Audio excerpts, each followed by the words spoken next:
kembali lagi sama aku, Mentari, di podcast Nebula Bintang.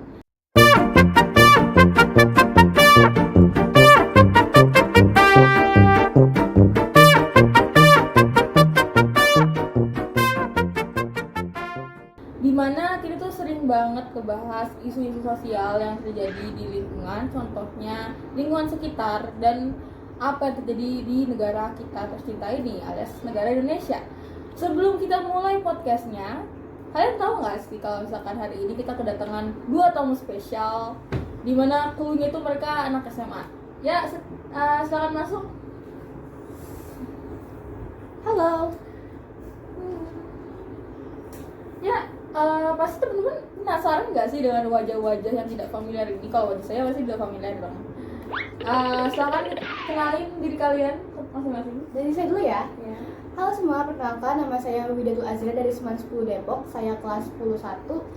Dan saya Hairi Kakila, saya dari SMA Negeri 10 Depok dan saya juga dari kelas 10-1. Nah, di sini kira-kira teman-teman yang nonton udah nebak nggak nih kita mau bahas apa? Pasti udah nebak sih, soalnya aku udah nulis di judul. Nah, sebelumnya kalian nonton dulu ya video yang bakal aku tayangin. Info-info yang beredar, ternyata banyak sekali generasi muda yang nggak bisa membaca jam digital seperti ini. Apakah betul? Mari kita buktikan. Bro, masih sekolah? Masih. Kelas berapa? Kelas 3 SMP. Oke, ada pertanyaan kok. Sebutkan menunjukkan pukul berapa jam digital ini. Pukul 12 lewat 59. Lewat berapa? Lewat 59. Di mana letak 59-nya? Enggak tahu, Kak.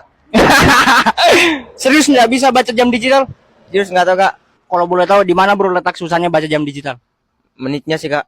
Menitnya. Iya. Tapi kalau ini tahu jam berapa? Jam setengah 1, Kak. Setengah 1, tapi lewatnya nggak tahu di. Iya, Kak. Lewatnya enggak tahu sih. Ini harusnya lewat 20. 20. Kok bisa, Kak? Terus, nah, dari video tadi itu kan tentang jam analog ya. Kira-kira nih, aku mau nanya ke 2 tamu hari ini yang spesial banget dan cantik-cantik. Oh my god. Menurut kalian nih, pendapat kalian tentang jam analog tuh yang nggak bisa dibaca sama anak SMA. Jadi anak SMA zaman sekarang tuh mereka nggak bisa baca jam analog itu. Menurut kalian gimana sih? Ini sih kayak jam analog itu tuh seharusnya hal yang basic yang harusnya udah bisa dibaca sama anak SD kelas 6, kelas 5 ini. Dan saya juga kaget setelah saya baca beberapa artikel atau rumor kalau misalkan ada anak SMA yang nggak bisa baca jam analog. Karena kan biasanya kita diajarin nggak sih pas di SD, ya kan? Benar. Itu aneh banget. Itu bisa. Kira-kira kalian ada nggak sih pendapat kira-kira yang ngebikin mereka ini nih nggak bisa baca jam analog tuh apa? Penyebab berarti ya? Ya, penyebab. Mungkin Teknologi sekarang iya, bisa ya. digitalisasi. Tapi terus sebentar. Aku baru ingat. Kan tadi konteks itu anak SMA. Kalian kan anak SMA juga nih. Bisa nggak baca jam analog? Bisa. Jangan rendahin, Kak.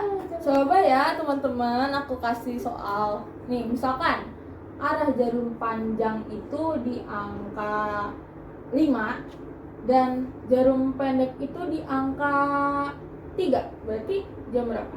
3 lewat 25. Bener, Kak? Ya benar. Iya. Kita bisa loh. Ya, dia kan aneh ya. Kalian aja anak SMA nih yang sekarang bertatapan sama aku tuh bisa. Kok apa ya namanya? Selain digitalisasi, kira-kira ada nggak sih dampak lain gitu? Dampak apa namanya? Penyebab. Mungkin karena adanya kurang perhatian dari orang tua, didikan dari orang tua juga. Dan juga mungkin pendidikan ya. Sebenarnya tuh yang basic kayak gitu harusnya diperpanjang lagi, misalnya atau enggak lebih awal lagi bisa dari kelas kelas 3, 4 ya. Jadi diperhatikan Iya. Nah, itu kan tadi penyebabnya ya guys. Sekarang aku mau nanya, kira-kira kalian ada nggak sih di antara kalian deh mau ngasih tips buat contoh apa ya? Mungkin yang lagi nonton sekarang juga nggak bisa baca jam analog. Jadi kakak-kakak ini ada tips gitu loh biar bisa baca jam analog tuh gimana? Ini yang pintar MTK. Jadi sebenarnya caranya gampang banget karena di jam analog itu cuma ada 12 jam ya. Biasanya itu kita ada 24 jam. Nah, kita bisa melihat dari angka jarum jam itu. Misalkan ada dua jarum panjang dan jarum pendek. Misalkan jarum pendeknya itu mengarah ke angka 1, berarti dia mengarah ke angka jamnya itu, ke jam berapa. Nah, kalau misalnya jarum panjang itu mengarah ke menit tersebut. Contohnya semisal angka pendeknya mengarah ke angka 1 dan angka panjangnya mengarah ke angka 5. Berarti kita bacanya adalah jam 1:25. Nah, itu gampang banget kan? Jadi apa ya, istilahnya kayak kelipatan 5 aja lah ini. Tapi ada nih kasus di mana tuh mungkin ngebingungin juga gitu. Misalkan dia tuh nggak tepat di angka 5 jarum panjangnya, jadi tuh kayak di tengah-tengah antara 4 sama 5 gitu. Tuh gimana tuh? Itu pakai desimal sih kalau antara 4 dan 5. Sebenarnya lihat aja jarum panjangnya. Kalau misalkan lebih dari 5, itu bisa dibaca 6, 7, 8, 9 menit. Dan sampai ketemu di angka kedua berarti 10 menit. Jadi intinya kira-kira gitu aja ya. Cuman ya intinya gitu. Sebenarnya tanpa matematika pun bisa diperkirakan ya sih. Mungkin karena sekarang tuh kan kayak yang tadi Zira bilang, digitalisasi, dimana kita tuh udah terbiasa ngeliat jam digital yang langsung ya kan. Tapi kalian, kalau aku mau nanya pendapat kalian lagi nih, kalian tuh kalau misalkan beli jam, misalkan jam tangan, kalian lebih milih yang jam digital atau jam analog? Jujur kalau misalkan aku pribadi, aku gak mikir digital atau analognya. Aku lebih memilih estetik atau enggaknya.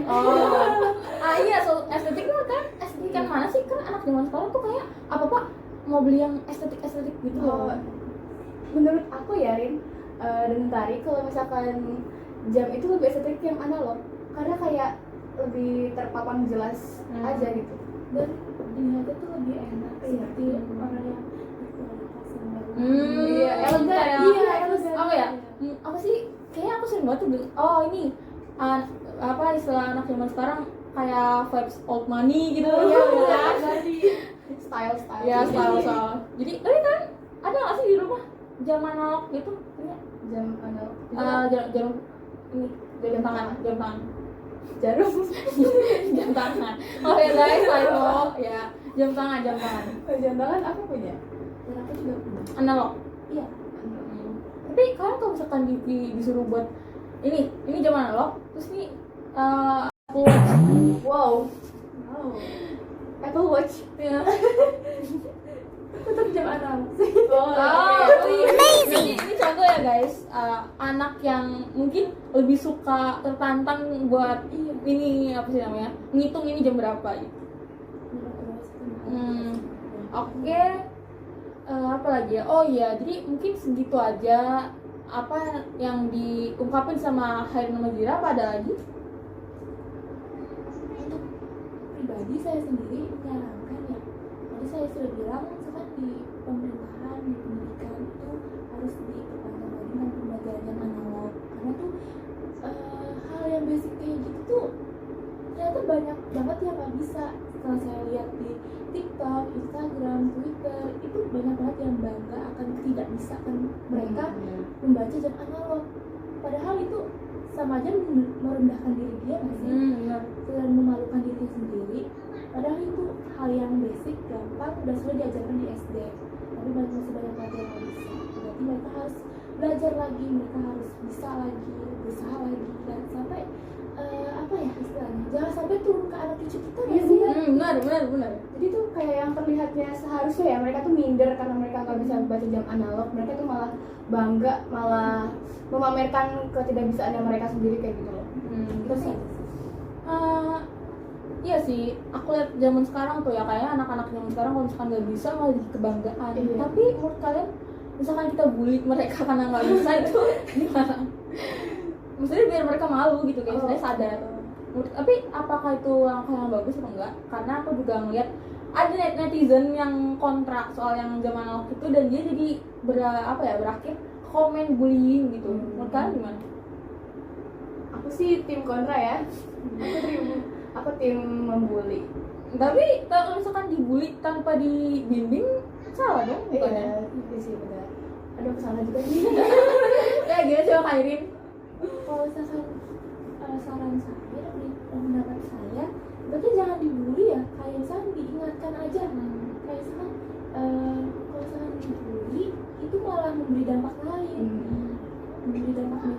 jadi dianggapnya bahwa mereka tuh benar-benar salah.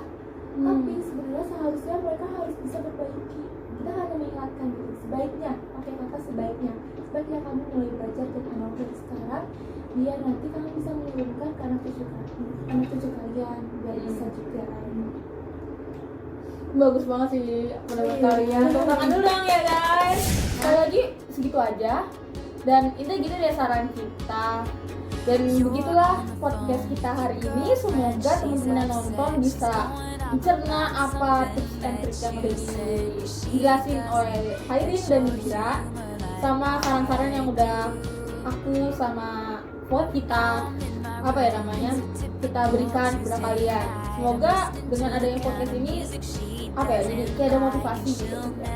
Sekian, dadah